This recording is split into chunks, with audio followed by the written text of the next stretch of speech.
18वीं सदी ईस्वी enlightenment as का आगाज कहा जाता है। और ये ज़माना बेसिकली रिफॉर्म्स का ज़माना है, इंटेलेक्चुअल रिफॉर्म्स का ज़माना है। यहाँ पर इंसानी ज़िंदगी का ज़ेर बहस आना, फिर उसकी मुआशरती और मजहबी ज़िंदगी कैसे गुजारनी चाहिए, उस पर बहस हुई। और बेसिकली इस इनलाइटनमेंट पीरियड को हम एज ऑफ रीज़न या एज ऑफ साइंस की बात कहते हैं। अ, हम अगर क्रिमिनोलॉजी के हवाले से बात करें या क्रिमिनल जस्टिस के हवाले से बात करें तो इस ज़माने में क्रिमिनल जस्टिस रिफॉर्म्स पे भी बहुत ज़्यादा कोशिश हुई, बात हुई और एक नई शक्ल जो है क्रिमिनल जस्टिस सिस्टम जो है वो इख्तियार करता चला गया। आज का हमारा मौजू जो है वो प्रिज़न के हवाले से है, तो अगर हम प्रिज़न के हवाले से देखें तो ये वो ज़माना है जब कुछ कवानीन ऐसे थे जिसको बैनिशमेंट या ट्रांसपोर्टेशन के कवानीन थे। मुजरमों को दूसरी जगह पे छोड़ा जाता था, जैसे यूके से मुजरमों को अ, सज़ा के तौर पे अमेरिका और फिर बाद में ऑस्ट्रेलिया के जज़ीरे में भेजा जाता था। और एक स्टेज पे ये काम भी रुक गया। जब ये काम रुक गया तो फिर जो प्रिज़न सिस्टम है इसमें रिफ़ॉर्म्स की बात की गई। यानी कि सज़ा जो है वो ये ना हो कि किसी को तकलीफ़ से गुज़ारा जाए, उसको सज़ा बराए सज़ा दी जाए, बल्कि उसकी रिफ़ॉर्म्स की जाएँ। उसको ऐसी जगह पे रखा जाए जहाँ पे उसके इंसानी हकूक़ का भी ख़्याल रखा जाए और उसको अ, मज़हबी और किसी हद तक जो है कोई हुनर भी उसको सिखा दिया जाए। इस किस्म की तालीम पे ज़ोर दिया गया ताकि वो अपनी जब सज़ा है उसको जब वो पूरा कर सके तो उसके बाद वो मुआशरे के एक नॉर्मल इंसान के तौर पर दोबारा मुआशरे को ज्वाइन कर सके। तो ये वो मूवमेंट है जिसमें पूरी दुनिया में उस वक्त मुख्तलिफ जितने भी उलूम थे उनमें में तब्दीलियाँ आई और ख़ुसूसन क्रिमिनल जस्टिस सिस्टम में बहुत ज़्यादा तब्दीलियाँ आई। प्रिज़न के हवाले से ये भी तय किया गया कि जो सज़ा है वो सिर्फ तकलीफ़ और परेशानी देने के बजाय एक तयशुदा हो और वो तयशुदा पीरियड भी जो है उसमें भी रिफॉर्म्स की बात की जाए, उसको तालीम दी जाए, उसको हुनर सिखाया जाए ताकि वो वापस आकर मुआशरे का एक अच्छा इंसान बन सके। अगर हम अपने प्रिज़न सिस्टम पे नज़र डालें तो वो जो मूवमेंट है, जो जिसको हम रिफॉर्म्स की बात करते हैं या इंटेलेक्चुअल रिफॉर्म्स की बात करते हैं, इंटेलेक्चुअल मूवमेंट की बात करते हैं, तो शायद वो मूवमेंट जो है वो डिसकंटिन्यू होगी और वो बरे-सगीर में और ख़ुसूसन पाकिस्तान की हद तक अगर हम बात करें तो वो मूवमेंट जो है वो नहीं पहुँच सकी।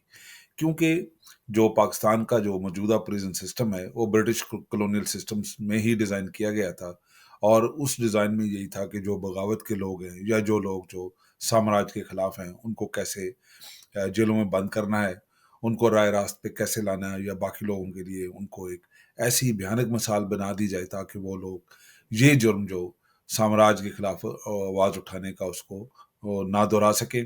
और इस सारे सिस्टम के ऊपर जो है पाकिस्तान का या उस वक्त के बरसगीर का जो क्रिमिनल जस्टिस सिस्टम है वो बेस कर रहा था और ख़ुसूसन प्रिजन जो है वो उसकी एक भयानक मिसाल थी। उस पूरे क्रिमिनल जस्टिस सिस्टम को वो जो ख़तरनाक और भयानक अंदाज था उसको इंडोर्स करने के लिए एक इंतहाई ज़ालमाना और गैर इंसानी सलूक करने वाला एक प्रिजन सिस्टम चाहिए था और वो उस वक्त तरतीब दिया गया। आखिर का प्रिजन सिस्टम जो है वो बगावत के नतीजे में 1857 की बगावत के नतीजे में होने वाले वाक़यात और ऐसे वाक़यात को दोबारा अगर रूनुमा होने से रोकना है तो उस डिज़ाइन पे बुनियाद किए गए और वो तरतीब दिए गए। और ये अमूमन जो कवानीन है, अगर इनकी हम तारीख देखें तो ये 1835 से लेके 1947 तक जो है ये कवानीन बनाए गए। और अनफॉर्चुनेटली वो उस वक्त के बनाए गए कानून जो है वो आज़ादी हासिल करने के बाद भी मनोअन वैसे ही बगैर किसी तब्दीली के इस्तेमाल किए गए। यानी कि वो जो तकलीफ दे अवामल से कैदियों को गुजारने का प्रोसेस था वो कंटिन्यू हुआ। अनफॉर्चुनेटली जो जो सियासतदान बरसर इक़्तिदार आए इस मुल्क में, उनको भी ये सिस्टम सूट कर गया।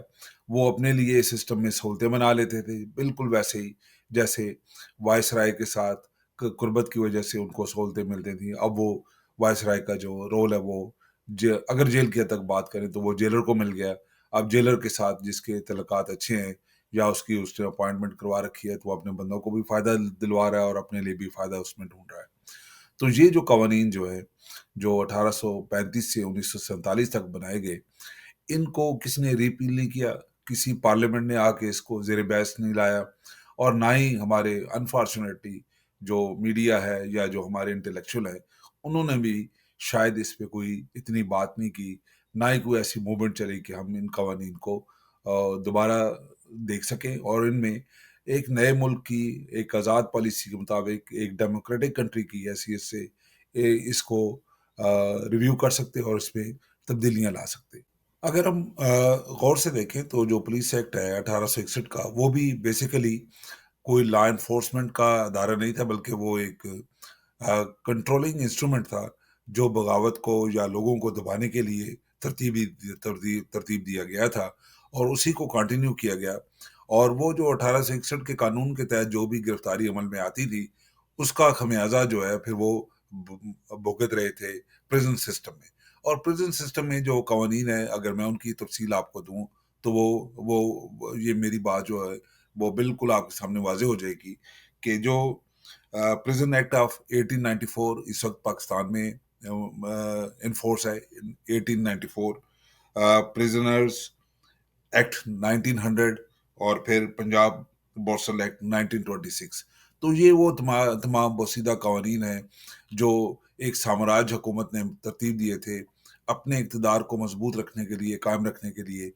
और वही कवानीन अभी के जो डेमोक्रेटिक कंट्री जिसको हम पाकिस्तान सो कॉल्ड जो भी है, उसमें भी ये कवानीन इन हुक्मरानों को उतने ही अजीज है जितने अंग्रेज साम्राज्य को थे। इन्होंने इसमें कोई तब्दीली लाने की कोशिश नहीं की। लेकिन फिर भी मैं ये एक बात कहूंगा कि ना ही पुलिस के अंदर से किसी की आवाज आई, ना ही प्रिजन सिस्टम के अंदर से आवाज आई, क्योंकि इसमें काम करने वाले लोग तो पाकिस्तानी थे। तो वो खुद कह सकते थे कि ऐसे कवानीन जो हैं हम इन्फोर्स नहीं कर सकते, इसमें गैर इंसानी सलूक रवा रखा जाता है। ना ही हमारे जो इंटेलेक्चुअल्स हैं उन्होंने इस पर कभी बहस की। हमारे बड़े बड़े शोरा, हमारे सियासतदान जेलों का हिस्सा बनते रहे, वापस आके उन्होंने किताबें भी लिखी, क्रिमिनल क्रिमिनल जस्टिस सिस्टम के हवाले से रिफॉर्म्स की बात किसी ने ना की। हमारे प्राइम मिनिस्टर, हमारे सदूर, हमारे शायर, हमारे सोशल एक्टिविस्ट सारे जेल का हिस्सा बने रहे, लेकिन वापसी पे जेल से रहा होने के बाद किसी ने इस जालमाना निज़ाम के ऊपर आवाज़ नहीं उठाई, इसकी बेहतरी के लिए कोई ऐसी तजावीज़ पेश नहीं की कि जो आने वाले वक्तों में बाकी लोगों के लिए आसानी पैदा कर सके। पाकिस्तान के आइन के मुताबिक जेल का जो महकमा है वो एक सूबाई है, यानी कि प्रोविंशियल जुरिसडिक्शन में है। फेडरल गवर्नमेंट का इसके साथ कोई तल्लुक नहीं है। पाकिस्तान में टोटल इस वक्त हैं, और जिसमें तकरीबन 1 लाख से ज़्यादा कैदी हैं। और यहाँ ये बात भी मेंशन करनी ज़रूरी है कि ये ओवर क्राउडेड प्रिजन सिस्टम है, जिसमें तकरीबन तादाद से 136% ज़्यादा लोगों को अकोमोडेट किया गया है। और ये जो वजह है, इस वजह से जो जेल के हालात हैं वो मज़ीद रहाइश के काबिल तो नहीं का आप कह सकते, बल्कि ख़तरनाक हो गए हैं। इसमें हर किस्म की बीमारियां, हर किस्म की परेशानी, स्ट्रेस और जो मुजालम किसी सूरत में भी गिराए जा सकते हैं, वो इन कैदियों पे गिराए जाते हैं। 64% कैदी वो हैं जो अंडर ट्रायल हैं या जिनका भी ट्रायल ही शुरू नहीं हुआ।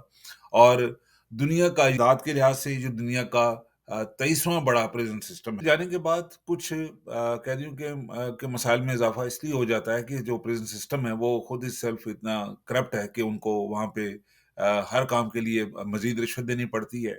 अगर कोई बीमार हो जाए तो उसको इलाज मुआवजे के लिए पैसे देने पड़ते हैं।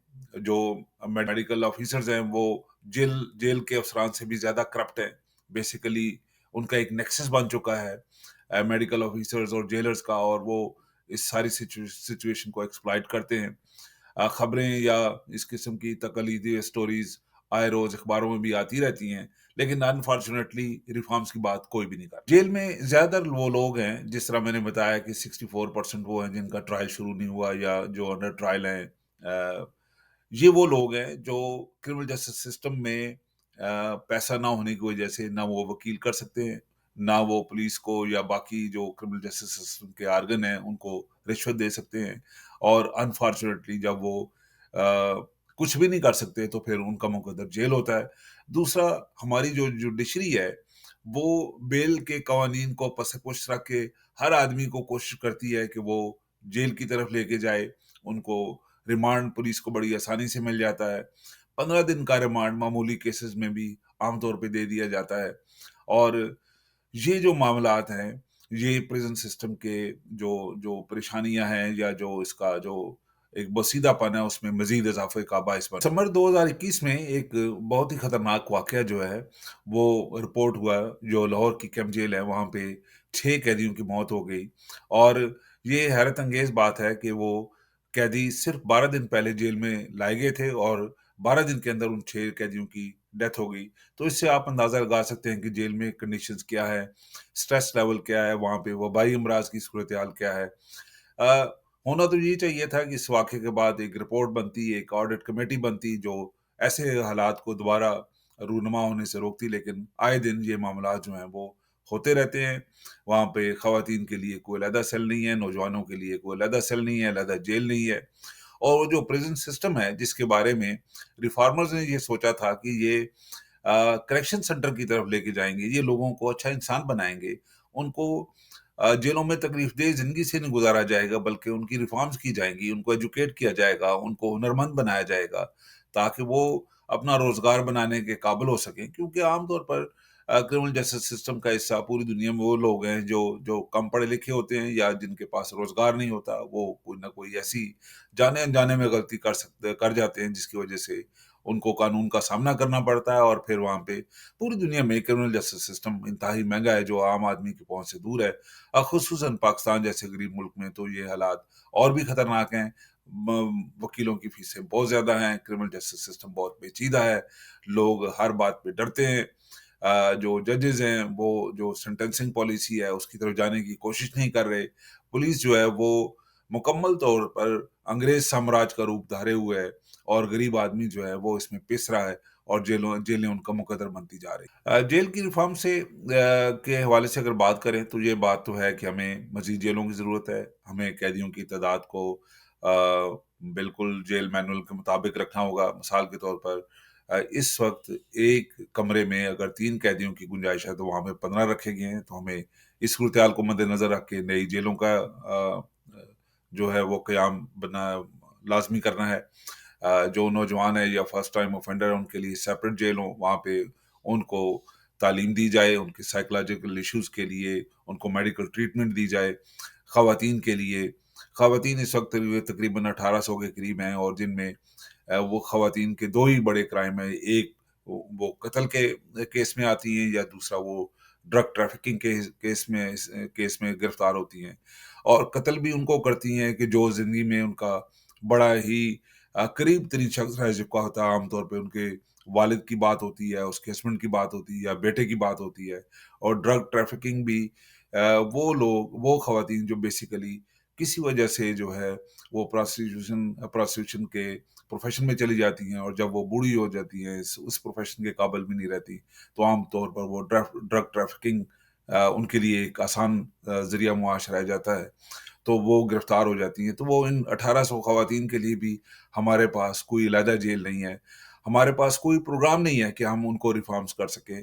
وہ جو دکھ اور جو تکلیف انہوں نے زندگی میں برداشت کیا، اس کا مداوع جو ہے وہ بجائے کہ ان کی ریفارمز کے ساتھ کیا جائے، ان کو جیلوں میں مزید تکلیف دی جاتی ہے۔ وہ ان کو مرد قیدیوں کے ساتھ ہی رکھا جاتا ہے، وہاں پہ ہاسپٹل بھی وہ ہیں جن میں مرد ڈاکٹر یا نرسز جو ہیں وہ نہیں ہیں، میل سارے لوگ ان کو ٹریٹ کرتے ہیں۔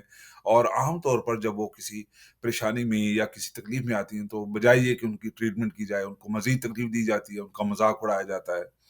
تو یہ وہ سارے معاملات ہیں جو اسلامی جمہوریہ پاکستان میں کیے جا رہے ہیں، اور کوئی بھی ریفارمر جو ہے ان پہ آواز اٹھانے کے لیے تیار نہیں ہے، نہ ہی ان کے لیے کوئی موومنٹ کی بات ہے۔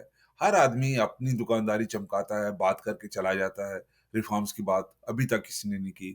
خاص طور پر فوری طور پر جو ضروری ہے وہ بچوں کے لیے کریکشن سینٹر علیحدہ بنائے جائیں، اس پریزن سسٹم کا نام فوری طور پہ چینج کیا جائے، اس کو کریکشن فیسلٹیز کا درجہ دیا جائے، اور جب آپ اس کو کریکشن فیسلٹی کا درجہ دے دیں گے تو لازمی طور پہ آپ وہاں پہ اسکول، وہاں پہ ٹیکنیکل اسکول کالج بنائیں گے، وہاں پہ آپ ان لوگوں کو सेहत की अच्छी सहूलतों के लिए अच्छे मेडिकल हॉस्पिटल वहाँ पे डेवलप करेंगे।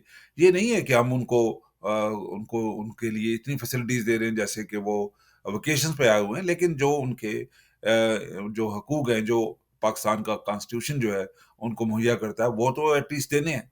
अब पूरी दुनिया में अगर आप देखें तो बैंकॉक प्रिज़न रूल्स हैं, नेल्सन मंडेला प्रिज़न रूल्स हैं, उनकी रोशनी में हमारे मुल्क ने इन सारे ट्रीटीज़ पे साइन भी किया हुआ है, लेकिन अनफॉर्चुनेटली इनके ऊपर कोई काम नहीं हुआ। लेकिन मैं फिर ये कहता हूँ कि इसमें जो सबसे ज़्यादा कसूरवार है वो प्रिज़न सर्विस में काम करने वाले लोगों का है, क्योंकि इसमें उनका फ़ायदा एडजस्ट हो चुका है, वो इन रिफ़ॉर्म्स की बात करते ही नहीं। ये सबसे पहले रिफ़ॉर्म्स की बात जो लोग इस सूरत-हाल से गुज़र रहे हैं या देख रहे हैं, उनको करनी है, और फिर क्रिमिनल जस्टिस सिस्टम ख़ुसूसन जुडिशरी जो है, वो अपना पार्ट अदा करे कि वो अकाउंटेबिलिटी के लिए यहाँ पे बाकायदा तौर पे विज़िट्स रखे। एक ऐसा अकाउंटेबिलिटी का मैकेनिज़्म जहाँ पे लोग अपनी अपनी फरियाद दर्ज करा सकें, उसके ऊपर फौरी तौर पे अमल हो, और जो लोग इसमें कसूरवार हों, उनको फौरी तौर पे सज़ा दी जाए, उसको पब्लिश किया जाए ताकि लोग जो हैं इससे सबक सीखें। तो ये सारे इश्यूज़ हैं जिनको हम फौरी तौर पर ठीक कर सकते हैं। हम कोशिश करेंगे कि हम इस पे एक प्रोग्राम और करें, और जिसमें हम जो प्राइवेटाइज़ेशन ऑफ प्रिज़न है, जो जर्मी बेंथम के ज़माने से शुरू हो चुकी है, वो मॉडल पाकिस्तान में भी अगर वो कर लिया जाए, तो हो सकता है कि किसी हद तक क्रिमिनल जस्टिस सिस्टम का जो ये बोझ है, या जो एक कलंक का टीका इसके माथे पे लगा हुआ प्रिज़न सर्विस के हवाले से, उसको धोया जा सकता है। और जो पाकिस्तान के जो कैदी हैं, ख़ास तौर पर वो लोग जो जाने-अनजाने में या किसी फ्रॉड की वजह से या अपनी कम इल्मी की वजह से इस सिस्टम में फँस जाते हैं, उनको कम से कम कोई रिलीफ़ दिया जा सके, उनको आसानी दी जा सके। मेरे इस प्रोग्राम को लाइक और शेयर ज़रूर करें। अपने कमेंट्स ज़रूर लिखें, आपके कमेंट से हमें रहनुमाई मिलेगी, और आपके ज़हन में जो तजावीज़ हैं, उनका भी ज़रूर ज़िक्र करें। आपको मैं एक दफ़ा फिर दरख्वास्त करता हूँ कि कमेंट बॉक्स में ज़रूर इसके ऊपर अपनी-अपनी राय दें।